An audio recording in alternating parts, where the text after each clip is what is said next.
अब सवाल ये उठता है कि अगर वेस्ट एशिया में टेंशन्स और बढ़ जाती हैं तो इंडिया को सिर्फ ऑयल प्राइसेस का ही रिस्क नहीं है। इसका इम्पैक्ट ट्रेड रूट्स, रेमिटेंसेस और स्ट्रेटेजिक प्रोजेक्ट्स पर भी पड़ सकता है। सबसे पहले बात करते हैं इंडियन डायस्पोरा की।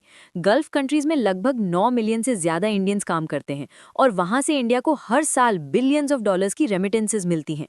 ये पैसा इंडिया के फॉरेक्स रिजर्व्स और लाखों फैमिलीज की इनकम के लिए बहुत इंपॉर्टेंट है।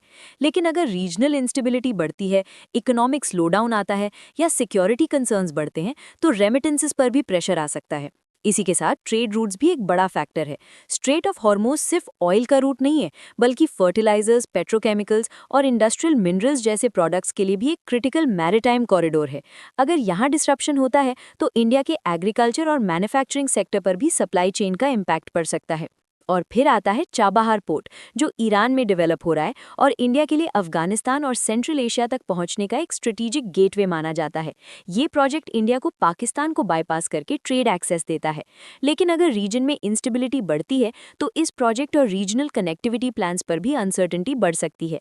इसी वजह से इंडिया की फॉरेन पॉलिसी अब एक डेलिकेट बैलेंस मेंटेन करने की कोशिश कर रही है। एक तरफ गल्फ कंट्रीज के साथ स्ट्रॉन्ग इकोनॉमिक टाइज और दूसरी तरफ अपनी एनर्जी सिक्योरिटी और ट्रेड इंटरेस्ट को प्रोटेक्ट करना। तो ओवरऑल देखा जाए तो ईरान से जुड़ी टेंशन्स का इम्पैक्ट सिर्फ एक रीजनल कॉन्फ्लिक्ट तक लिमिटेड नहीं है। इसका ripple effect fuel prices, trade routes, remittances और इंडिया की जियोपॉलिटिकल स्ट्रैटेजी तक पहुंच सकता है।